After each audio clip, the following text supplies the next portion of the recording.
Hello, Hindi medium academy में आप सभी का स्वागत है। तो आज इस वीडियो में हम क्या देखने वाले हैं, पहले इसकी बात कर लेते हैं। देखो, जो आपका 2024-25 वाला सेशन था, ठीक है, उसमें अध्याय 1 से कौन कौन से प्रश्न पूछे गए हैं, उन सभी प्रश्नों को यहाँ पे हम देखने वाले हैं। चाहे मैं बात करूँ सेट 1 की, चाहे मैं बात करूँ सेट 2 की, चाहे मैं बात करूँ सेट 3 की, तीनों सेट को मिला के कौन कौन से क्वेश्चन पूछे गए वो यहाँ पे हम देखेंगे। मैं बात कर रहा हूँ बेसिक मैथ्स जिन बच्चों ने ली थी उनके क्वेश्चन पेपर की। जिन बच्चों ने स्टैंडर्ड मैथ्स ली थी उनके लिए अलग से वीडियो आएगी। फिलहाल अभी बेसिक मैथ्स वालों के लिए देख लो। जो बच्चों ने स्टैंडर्ड ली है वो भी ये वीडियो देख सकते हैं, क्योंकि जो क्वेश्चन है उनकी प्रैक्टिस तो आपको करनी ही चाहिए ना, ठीक है। हालांकि स्टैंडर्ड मैथ्स के ऊपर भी क्वेश्चन आएंगे। देखो, तीनों सेट मिला के टोटल 5 क्वेश्चन पूछे गए थे। कुछ क्वेश्चन जाहिर सी बात है अलग अलग सेट में सेम भी होते हैं, कुछ अलग अलग भी होते हैं। कौन कौन से क्वेश्चन थे इसकी बात कर लेते हैं। लेकिन एक बात याद रखना कि चैप्टर 1 अगर आपने नहीं पढ़ा है, आपको बहुत ही अच्छे तरीके से उसको समझना है, तो इसी चैनल पे चैप्टर 1 का जो इंट्रोडक्शन है, परिचय है, उसको देख लेना। वहाँ पे बिल्कुल बेसिक से लेके सारे कॉन्सेप्ट मैंने अच्छे से क्लियर किए हैं, ठीक है। चाहे हम बात करें कि जो आपकी अंकगणित की आधारभूत प्रमेय है, चाहे हम बात करें कि भाई वर्गमूल 3, वर्गमूल 5 ऐसी संख्याओं को हम अपरिमेय कैसे सिद्ध करते हैं, या फिर बाकी कॉन्सेप्ट की हम बात करें, सब कुछ अच्छे से वहाँ पे क्लियर किया हुआ है मैंने, ठीक है। लिंक डिस्क्रिप्शन में मिल जाएगा, आप देख लेना। फिलहाल देखो, ये क्वेश्चन आया था सेट 2 में, ठीक है। एलसीएम निकालना था 850, ठीक है, और 500 का, मतलब दो नंबर है आपके पास 850 और 500, इनका आपसे एलसीएम पूछा था। तो एक तरीका तो आपके पास ये है यार कि आप ये ऐसे लंबे तरीके से करो जैसे आप बचपन से करते आए हो, ठीक है। 850 लिखो, 500 लिखो और करते रहो, ठीक है। इसमें बहुत टाइम लग जाएगा। अब आप क्लास 10th में आ गए हो, ठीक है। तो जब मैंने आपको इस चैप्टर का इंट्रोडक्शन बताया था तो मैंने किस तरह से सिखाया था आपको एलसीएम। अगर जिन बच्चों ने वीडियो नहीं देखी है तो देख लेना, फिर से बोल रहा हूँ। फिलहाल यहाँ पे देखो, जब आप क्लास 10th में आ गए हो तो आपका दिमाग इतना तो काम करता है कि आप रफ वर्क किए बिना ऐसे क्वेश्चन को उड़ा दोगे। कैसे? ध्यान से देखो यार, यहाँ पे 850 है। अब अपने दिमाग में सोचो, 850 को आप लिख सकते हो 85 गुणा 10, लेकिन ये अभाज्य गुणनखंड तो नहीं है, ये आपको दिमाग में सोचना है। 85 आपको जाना पहचाना नंबर लगेगा, 17 गुणा 5 85 होता है। अगर आपको पहाड़े याद है तो पहाड़े तो याद होने चाहिए, 17 पंजे 85, यानी कि ये तो हो गया 17 गुणा 5। आपको ज़्यादा रफक करना ही नहीं है, मैं तो करके दिखा रहा हूँ, इसमें टाइम भी लग रहा है, ठीक है। जब आप जल्दी जल्दी करोगे मेंटली बहुत सारी चीज़ें हो जाएंगी, लिखने की ज़्यादा जरूरत भी नहीं पड़ेगी। 10 को आप क्या लिख सकते हो? 10 को आप लिख सकते हो 2 गुणा 5। अब अगर आप देखो तो 5 यहाँ भी है, 5 यहाँ भी है। मैंने कहा था घात के रूप में लिखना, मतलब इस तरह से दो जगह 5 ना लिख के मैं सीधा सीधा चाहूँ तो 5 की घात 2 लिख सकता हूँ। अब मुझे इतना टाइम क्यों लगा? क्योंकि मुझे समझाना था। मान लो यही क्वेश्चन आपको करना है तो आप कैसे करोगे? जैसे ही आपको ये 850 नज़र आएगा, आपको समझ में आ गया कि यार ये तो 17 गुणे 5 85 होता है। 85 गुणा में कितना? 10। 10 क्या होता है? 2 गुणा में 5। 2 गुणा में 5, 5 एक बार और आ रहा है, यानी इसका स्क्वायर कर दो। बस इतना टाइम लगेगा आपको, या फिर इससे भी जल्दी कर लोगे, ठीक है। तो इस तरह से आपको करना है, बहुत ज़्यादा टाइम वेस्ट नहीं करना। जैसे 500 है, अब 500 के टुकड़े करते फिरोगे बहुत टाइम लगेगा। 500 आपको सीधा सीधा दिख रहा है, 5 गुणा 100 होता है, तो मतलब 5 गुणा में 100। 100 के लिए क्या करते हैं भाई? जब भी आपको 100 दिखे, 1000 दिखे, 10,000 दिखे, मतलब एक के आगे जीरो वाले नंबर दिखे, आप सबसे पहले लिख लो 2 गुणा 5। अब जैसे मेरे को 100 का टुकड़ा करना था तो 100 में 2 जीरो है ना, तो इनकी पावर 2 कर दो, दोनों की। मेरे कहने का मतलब क्या है, फिर से समझ लो, बहुत जगह काम आएगा। आपको जल्दी से क्या करना होता है, मान लो अगर आपको 1000 को फैक्टराइज करना है, मैंने कहा एक के आगे कितने भी जीरो, हर बार आप 2 गुणा 5 ही लिखो, क्योंकि ये 10 की पावर कुछ होता है, 2 गुणे 5 10 होता है, 10 की पावर ये 3 ही होता है, यानी इनकी पावर 3 3 लगा दो।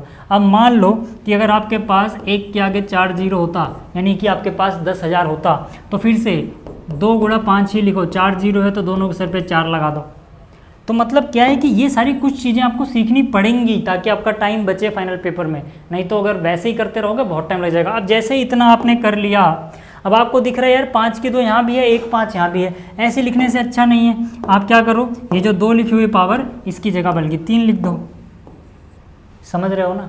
अब ये मैं करके दिखा रहा हूँ इसलिए आपको टाइम लग रहा है। चलिए इसी चीज़ को एक बार और करते हैं फटाक से, ठीक है, ताकि आपको फैक्टराइज करना है। ध्यान से देखना, अब तक जो मैंने सिखाया, जैसे मुझे दिखा 850, मुझे पता है यार 850 है ना, जीरो लग करो। 85 गुणा 10, 85 को मैं लिख सकता हूँ 17 गुणे 5, और गुणा में 10 जो था उसको लिख सकता हूँ 2 गुणा में 5, 1 5, मतलब यहाँ पर था 2 गुणा में 5, और जो 5 है उसके बदले में एक पावर इसकी बढ़ा दो, अलग से मत लिखो। मेरे को दिखा 500, तो मैंने कहा यार 5 गुणा में 100 होता है 500। 100 को मैं क्या लिखूँगा, 2 गुणा में 5, घात कितनी आएगी, 2 आ जाएगी, क्योंकि 10 की घात 2 होता है 100। 2 गुणा 5 10 ही तो हुआ था। अब एक 5 यहाँ भी था, तो जब मैं ये 2 लिख रहा हूँगा डायरेक्ट, ठीक है, मैं इसको 3 बना दूंगा और ये वाला 5 मिटा दूंगा। ठीक है, ऐसे करना होता है आपको। और जब मैंने कहा एलसीएम, याद करो मैंने आपको ट्रिक बताया था कि जब आप भूल जाओ कि कौन सी पावर आपको कॉमन लेनी है, तो इसके मीनिंग का अपोजिट होता है। देखो एलसीएम लीस्ट कॉमन मल्टीपल होता है, फुल फॉर्म ऑफ क्या समझे, लीस्ट मतलब सबसे छोटा। अब हम यहाँ उल्टा करते हैं, यहाँ पे हम क्या करते हैं, इसके मतलब में तो छोटा आ रहा है, लघु, लघुत्तम मतलब लघु यानी छोटा, लेकिन हम बड़ी पावर कॉमन लेते हैं। जितने भी नंबर इन्वॉल्व सबकी सबसे बड़ी पावर कॉमन ले लो।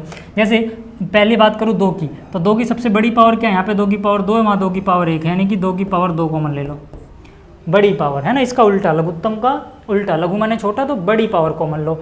5 की पावर 3 है, 5 की पावर 2 है, 5 की पावर 3 कॉमन आ जाएगा यहाँ से। और 17 की पावर 1 है, यहाँ 17 है नहीं, मतलब 17 की पावर 0 समझ लो, यानी 17 की पावर 1। बस ये हो गया अपना। अब क्या कोई ऑप्शन मैच कर रहा है, देखोगे तो ये भी मैच नहीं कर रहा, ये भी मैच नहीं कर रहा, ये भी मैच नहीं कर रहा, देखने से तो लग रहा है कोई मैच नहीं कर रहा। बट अगर आप ध्यान से देखो तो ये जो चीज़ है ये 500 ही तो लिखा हुआ है भाई। 2 की पावर 2, 5 की पावर 3, 2 की पावर 2, 5 की पावर 3, कितना है 500, मतलब ये चीज़ 500 ही लिखी हुई है। क्योंकि ऑप्शन में इस फॉर्मेट में नहीं लिखा हुआ, इसलिए हमें देखना पड़ेगा ना कि हम आंसर से मैच कर पाएँ। 500 गुणे 17 कौन सा है, ये रहा, यानी ऑप्शन बी इज करेक्ट। अब आप कहोगे एलसीएम के सवाल में इतना टाइम लगा दिया, भाई समझाना था मुझे, बट आपको सोचना आ गया होगा कि कैसे फैक्टराइज करोगे ऐसे। ठीक है, बार बार रफ वर्क मत करो। ठीक है, जैसे अब यहाँ पर है 2 अंकीय संख्या और सबसे छोटी 2 अंक की संख्या और सबसे छोटी भाज्य संख्या का एचसीएफ क्या होगा। अब सबसे छोटी 2 अंकों वाली संख्या आपको पता है कि ये तो होती है 10, ठीक है, और सबसे छोटी भाज्य संख्या आपको पता है ये होती है 4, और इनका एचसीएफ आपको निकालना है 10 और 4 का। तो 10 और 4 का एचसीएफ आराम से निकाल सकते हो यार अब। ठीक है, अगर आपको अभी नहीं पता कि ये सबसे छोटी भाज्य संख्या कैसे, अभी समझा रहा हूँ, मान लो जिन बच्चों को पता है तो ये तो अब आराम से निकाल सकते हैं यार। 10 को आप लिख सकते हो 2 गुणा 5, और 4 को आप लिख सकते हो 2 गुणा 2, यानी 2 की घात 2। एचसीएफ जब हम निकालते हैं तो फिर से कौन सी चीज़ कॉमन लेते हैं। पहली बात तो एचसीएफ में याद रखना उन्हीं नंबर्स, उन्हीं फैक्टर्स को देखना है जो दोनों के पास हैं। जैसे एलसीएम में हमने क्या देखा था, 17 एक के पास था तब भी 17 लिखा था, लेकिन एचसीएफ में एक बात होती है कि जो दोनों के पास है वही देखना है। दोनों के पास 2 है, और कौन सी पावर कॉमन लोगे, एच का मतलब है हाईएस्ट, उसका उल्टा कर दो, यानी छोटी पावर कॉमन लोगे, यानी 2 की पावर 1। ये हो गया। अब जिन बच्चों को कन्फ्यूजन है, 2 अंकों की सबसे छोटी संख्या तो पता है 10 होती है, जिन बच्चों को कन्फ्यूजन है भाज्य संख्या जो सबसे छोटी है वो 4 कैसे हुई, तो भाज्य संख्या और अभाज्य संख्या आपको पता होनी चाहिए। अभाज्य संख्या का मतलब क्या होता है, अभाज्य संख्या का मतलब होता है कि ऐसे नेचुरल नंबर, ऐसी प्राकृतिक संख्याएं जिनके केवल और केवल 2 गुणनखंड हो। कितने गुणनखंड हो, 2 गुणनखंड हो। और भाज्य संख्याओं का मतलब क्या होता है कि जिनके कम से कम 3 गुणनखंड हो, यानी 2 से ज़्यादा गुणनखंड होने चाहिए। अब जैसे मैं बात करूं 1 2 3 4 5 इस तरह की संख्याओं की, तो इसमें से देखोगे 1 का 1 गुणनखंड होता है, मतलब ना तो ये भाज्य है ना ही अभाज्य है। 2 देखोगे तो 2 1 के पहाड़े में आता है और 2 के पहाड़े में आता है, केवल और केवल 2 गुणनखंड हुए, तो जिनके 2 गुणनखंड होंगे वो अभाज्य हो जाएगा, यानी 2 अभाज्य हो गया। अगर मैं 3 की बात करूं तो 3 1 के पहाड़े में आता है और 3 के पहाड़े में आता है, यानी इसके भी केवल और केवल 2 गुणनखंड है, ना 2 से कम ना 2 से ज़्यादा, यानी कि ये भी अभाज्य हो गया। अब अगर मैं 4 की बात करूं तो 4 1 के पहाड़े में आता है 4, 2 के पहाड़े में आता है 4, 4 के पहाड़े में आता है, इसके 3 गुणनखंड हो गए। मैंने क्या कहा, कम से कम 3 होने चाहिए, या तो 3 हो या 3 से ज़्यादा, तब वो भाज्य होगा, यानी 4 क्या हो गया, भाज्य। ऐसी और भी संख्याएं आपको मिलेंगी, लेकिन सबसे पहली कौन सी मिल रही है, सबसे छोटी भाज्य कौन सी मिल रही है, 4। तो मतलब क्या, सबसे छोटी भाज्य संख्या क्या है, 4, और सबसे छोटी 2 अंकों की संख्या क्या है, 10। उन दोनों का क्या निकालना था हमें, एचसीएफ, वो कितना निकल रहा है, 2। कौन सा ऑप्शन है, 2, ऑप्शन ए। समझ में आ रही है बात। इसी तरह से एक बात और याद रखना, जिन बच्चों को साइंस पढ़नी है बिल्कुल बेसिक से लेके एडवांस तक, ठीक है, अच्छे से, ठीक है, वो AK स्टडी ऐप डाउनलोड कर सकते हैं। वहाँ पे आपको आरंभ बैच मिल जाएगा, आरंभ 2.0, ठीक है। पिछले साल भी आरंभ था, उसमें कुछ और अपडेट किए हैं मैंने, ठीक है, इस बार और अच्छा बनाया है, तो आरंभ 2.0 जो है उसमें आप जुड़ सकते हो, ठीक है। और यहाँ पे जुड़ने के बाद आपको पूरे साल मुझसे सपोर्ट मिलेगा, मतलब जो भी आपको साइंस में डाउट होगा आप वो मुझसे पूछ पाओगे डायरेक्टली व्हाट्सएप पे मैसेज करके। ठीक है, चलिए अगला देखो, ये क्वेश्चन नंबर 21 था। ठीक है, मेरे ख्याल से सेट 3 में था या 1 में था। ठीक है, इसमें अभाज्य गुणनखंड विधि से फिर 84 और 144 का HCF ज्ञात करना है। अब देखो इसको हम जल्दी जल्दी करेंगे।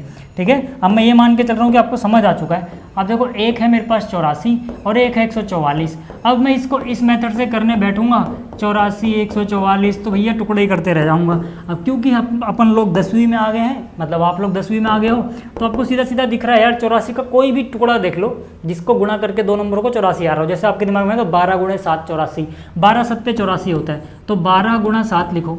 लेकिन 12 अभाज्य संख्या तो नहीं है, इसके टुकड़े और हो सकते हैं, तो इसको क्या लिखेंगे 2 दूनी 4 तियाँ 12। 2 दूनी 4 मतलब 2 की घात 2 गुणा में 3 यानी 12।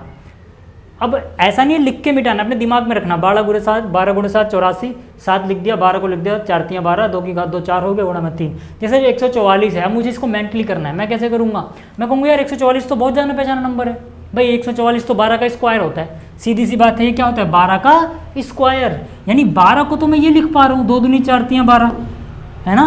तो 12 को अगर मैं 2 की घात 2 गुणा 3 लिख पा रहा हूँ, ये 12 है, इसका स्क्वायर 144 होता है, मतलब पावर डबल कर दो भाई। स्क्वायर करने का मतलब क्या है, इसका भी एक और स्क्वायर, इसका एक बार और स्क्वायर, यानी पावर डबल हो जाएंगी। तो 2 की घात 2 ना लिख के मैं 2 की घात 4 लिख दूंगा, और 3 की घात 1 ना लिख के 3 की घात 2 लिख दूंगा, यानी 2 की घात 4 और 3 की घात 2। आप चेक करके देख लो, 2 की 4 होता है 16, 3 की घात होता है 9। किसी किसी के दिमाग में 12 गुणे 7 ना आके 16 निम्न में 144 भी आ सकता था, तो 16 को 2 की 4, 9 को 3 की 2 लिख दो यार। अब जो भी निकालना है, HCF निकालना है ना, HCF निकालना है। HCF के लिए हम क्या देखते हैं, हाईएस्ट कॉमन फैक्टर। फैक्टर वाले केस में हम क्या देखते हैं भाई, दोनों में कॉमन हो, जो दोनों के पास ही हो, वही चीज़ें देखनी है।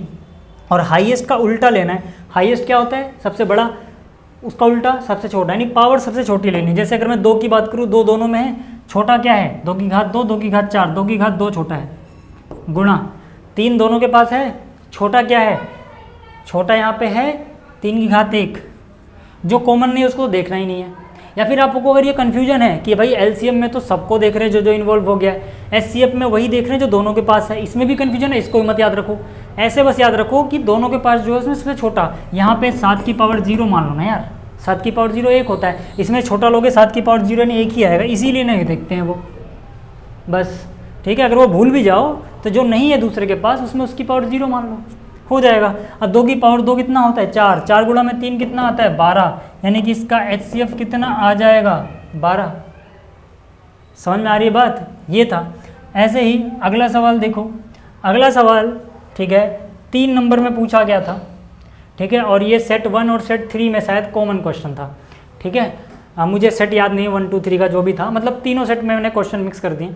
तो यहाँ पे कह रहे सिद्ध कीजिए 7 - 3 वर्गमूल 5 एक अपरिमेय संख्या है। दिया है कि वर्गमूल 5 अपरिमेय है। जब हमें पता हो कि वर्गमूल 5 अपरिमेय है, तब इस पूरी संख्या को सिद्ध करना है कि ये भी अपरिमेय है। अब ऐसे क्वेश्चंस को करने का जो तरीका है, बिल्कुल एकदम शुरू से लेके एंड तक, कहाँ कहाँ बच्चे इस क्वेश्चन को रटते हैं, कहाँ कहाँ उन्हें रटने की जरूरत पड़ रही है, कहाँ कहाँ वो समझ नहीं पा रहे, सब मैंने बताया है इंट्रोडक्शन वाली वीडियो में। बहुत सारी स्टेप्स आप वहाँ पे रट रहे होते हो, आपको पता ही नहीं होता कि बस टीचर ने जल्दी जल्दी कराया, आपने कहानी की तरह रट लिया। क्योंकि ऐसे क्वेश्चन जितने भी पूछे जाते हैं सब एक तरह के होते हैं। ठीक है, बट आपको वो स्टेप्स रटने ना पड़े, इसलिए मैंने जो इंट्रोडक्शन वाली वीडियो बहुत ध्यान से बनाई थी, है ना। हालांकि वो वीडियो 2 साल पहले की है, लेकिन वो वीडियो आज भी उतनी इंपॉर्टेंट है, क्योंकि 24 के बाद से सिलेबस तो आपका कुछ चेंज नहीं हुआ है ना। 2024 की वीडियो जरूर देख लेना। फिलहाल यहाँ पर देखो इस क्वेश्चन को कैसे करेंगे। सबसे पहली बात, हम इसको कॉन्ट्राडिक्शन मेथड यानी विरोधाभास से करते हैं। विरोधाभास का या कॉन्ट्राडिक्शन का मतलब ये होता है कि हमने शुरू में एक स्टेटमेंट एज्यूम करी, ठीक है, या मानी, और एंड में हमने फैक्ट के आधार पे ये दिखाया कि भाई जो फैक्ट के आधार पे जो हमने कहा था ना वो गलत था, मतलब इसका उल्टा सही होगा। तो मतलब क्या है कि वहाँ पे हम जो स्टेटमेंट शुरू में मानेंगे ना वो इसकी उल्टी मान लेंगे, और लास्ट में दिखा देंगे हमने जो माना था वो तो गलत था। ठीक है, तो मतलब ये वाली चीज़ सही है। कैसे, देखो सबसे पहले हम लिखेंगे माना 7 - 3 वर्गमूल 5। इसको सिद्ध क्या करना है, अपरिमेय। हम इसका उल्टा मानेंगे, हम कहेंगे एक परिमेय संख्या। ठीक है, ये क्या है, ये परिमेय है या परिमेय संख्या है, जो भी आप लिख सकते हो। ठीक है, अब अगर ये परिमेय है या परिमेय संख्या है तो इसका मतलब क्या है, इसका मतलब मैं कह सकता हूँ कि भैया अतः इसको P/Q के रूप में लिखा जा सकता, सकता है, यानी कि 7 माइनस 3 वर्गमूल 5 क्या चीज़ हो सकता है, p बाई क्यू की फॉर्म में, जहाँ पे p और q क्या होंगे, असहभाज्य पूर्णांक होंगे और q 0 नहीं होगा, यही यहाँ पे लिखना है। ठीक है, तो मैंने लिख दिया कि भाई p और q असहभाज्य पूर्णांक हैं और q जो है 0 नहीं है। हालांकि इस तरीके में असहभाज्य ना भी लिखो तो उतना इंपॉर्टेंट नहीं होता है, क्यों नहीं होता है भी, ठीक है, फिर से आपको इंट्रोडक्शन वाली वीडियो में पता लग जाएगा। खैर, जैसे इतना हुआ, इसमें देखो क्या है कि वर्गमूल 5 जब भी आपको मिक्स करके ऐसे कुछ संख्या दी होगी तो उसमें जो वर्गमूल के अंदर एक, ठीक है, संख्या है जैसे वर्गमूल 5, ये हमें बताया रहेगा कि अपरिमेय है, नहीं भी बताया रहेगा तो उसको यूज़ कर सकते हैं। तो हम अपरिमेय वाली चीज़ एक तरफ, बाकी जो बचेगा उसको एक तरफ लेके आएंगे, फिर क्वेश्चन ये आराम से हो जाएगा। मतलब क्या है कि इसमें आपको √5 एक तरफ बचाना है, तो उसके लिए क्या करोगे, -3 √5 एक तरफ रहेगा, बराबर क्या हो जाएगा, p बाई क्यू, ये जो 7 है इधर जाएगा माइनस में। अब क्योंकि यहाँ पे, ठीक है, दोनों तरफ माइनस से गुणा कर दें तो ये माइनस हट जाएगा, तो यानी कि 3 वर्गमूल 5 जो है वो बराबर क्या हो जाएगा, इधर माइनस हटाया उधर माइनस से गुणा करोगे, 7 पहले आ जाएगा, p बाई क्यू माइनस में चला जाएगा।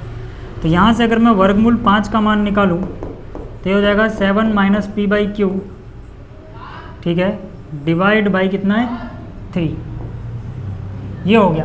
अब जरा ध्यान से देखना, अब हमें सीधी सीधी बात क्या बता रखी है कि भाई ये तो अपरिमेय है, ठीक है, ये तो हमें पता ही है। खैर, ये क्या है, ये अपरिमेय है, ठीक है। 7 क्या होता है, 7 होता है परिमेय,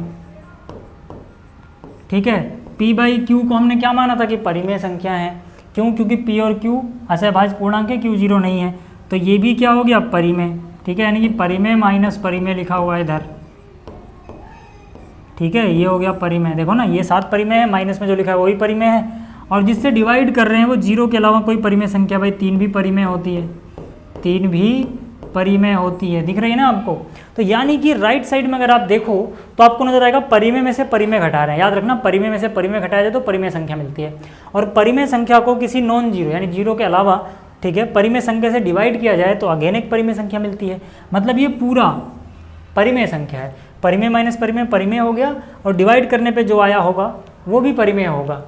जबकि राइट में हमें परिमेय दिख रहा है सब कुछ, लेफ्ट में अपरिमेय दिख रहा है, तो हम बोलेंगे कि भाई ये जो समीकरण है ये विरोधाभास उत्पन्न कर रही है। क्यों, क्योंकि कोई अपरिमेय संख्या किसी परिमेय संख्या के बराबर नहीं होती, जबकि हमने यहाँ लिख रखा है कि ये दोनों बराबर हैं, और ये विरोधाभास उत्पन्न करता है, इसलिए हमारा कथन जो हमने माना था वो असत्य था, क्योंकि ये उसी कथन के हिसाब से तो आया है। तो मतलब कि ये चीज़ जो थी जिसको हमने परिमेय मान लिया वो अपरिमेय है, बस यही आपको लिखना है, ठीक है। हम क्या बोलेंगे, इसको मैं एक बार एक काम करूँ तो समझाने के लिए था, इसको मैं मिटा दूँ, ठीक है, इसको मैं मिटा दूँ ताकि मैं यहाँ पे लिख पाऊँ।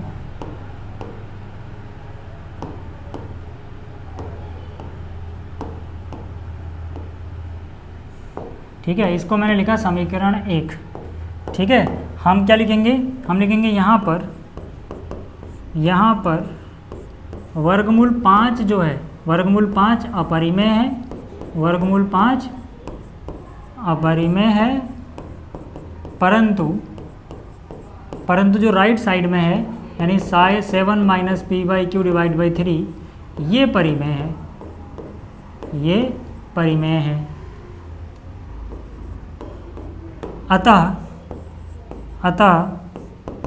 अतः समीकरण 1 जो है, समीकरण 1 विरोधाभास उत्पन्न करती है,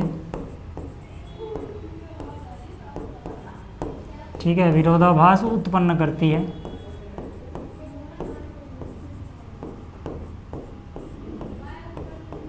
क्योंकि, है ना, हमें ये भी बताना पड़ेगा क्यों विरोधाभास उत्पन्न करती है। क्योंकि परिमेय संख्या, या यूँ मैं पहला परिमेय लिखता हूँ, लेफ्ट में मैंने परिमेय लिखा है, ऐसा कोई जरूरी नहीं है, पर फिर भी अपरिमेय संख्या कभी भी परिमेय के बराबर नहीं होती, ठीक है, अपरिमेय बराबर परिमेय नहीं होती है, जबकि हमने लिख दिया यहाँ पे, तो यानी कि ये विरोधाभास उत्पन्न करती है, ये गलत स्टेटमेंट है, ठीक है। अतः हमारा कथन, यहाँ लिखोगे इसके बाद, अतः हमारा कथन असत्य था, ठीक है, चलो मैं लिख ही देता हूँ, अतः हमारा कथन असत्य था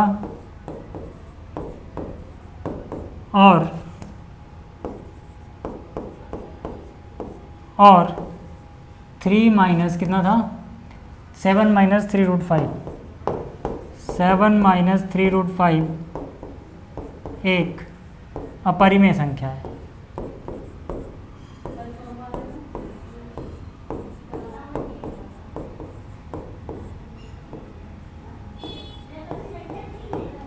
ठीक है, ये चीज़ समझ में आ गई आपको। चलो अब बात करते हैं जो आखिरी क्वेश्चन पूछा गया था इस चैप्टर से पिछले साल यानी 2024-25 वाले सेशन में, एक नंबर का आ गया नहीं है। ठीक है, ये कह रहा है 132 और 77। फिर से देखो, यानी कि देखो बहुत सारे क्वेश्चन पूछे जा रहे हैं। अगर आप पैटर्न ऑब्जर्व करो, एलसीएम एचसीएफ निकालने के ऊपर बहुत सारे क्वेश्चन पूछे जा रहे हैं एमसीक्यू में, एक नंबर वाले। ठीक है, और प्रूफ करने में ऐसा रूट वाला क्वेश्चन पूछा गया था। तो ये आसान है, देखो 77 को लिख सकते हो 11 गुणे 7, 11 गुणे 7 होता है 77। अब जाहिर सी बात है, अगर एचसीएफ पूछा गया है तो इनमें से कोई ना कोई कॉमन ज़्यादातर होगा, चांसेस यही है। तो देखो 11 के पहाड़े में ये आता है, 11 गुणे 12 132 होता है। 11 का पहाड़ा चाहे पढ़ के देख लो, यहाँ से आपको आइडिया लग जाएगा। ठीक है, 11 एकम 11, 2 और 2 22, 11 दूनी 22, यानी 11 गुणे 12 है ना। तो 11 गुणा में 12, 12 को आप लिख सकते हो 4 तियाँ 12, 4 तियाँ मतलब 2 की पावर 2 गुणा में 3। अब आपसे पूछा भैया इसका एचसीएफ बता दो। एचसीएफ मतलब क्या है यार, जो दोनों के पास है क्या है वो 11 हो गया। ठीक है, यानी कि ऑप्शन ए सही है। तो ये कुछ क्वेश्चन थे जो पूछे गए थे बेसिक मैथ्स में। अब स्टैंडर्ड मैथ्स में क्या पूछे गए थे वो मैं बताऊंगा आपको अगले वीडियो में। इस वीडियो में इतना ही, उम्मीद कर रहा हूँ कि आपको ये क्वेश्चन समझ में आए होंगे। इस वीडियो को देखने के लिए धन्यवाद।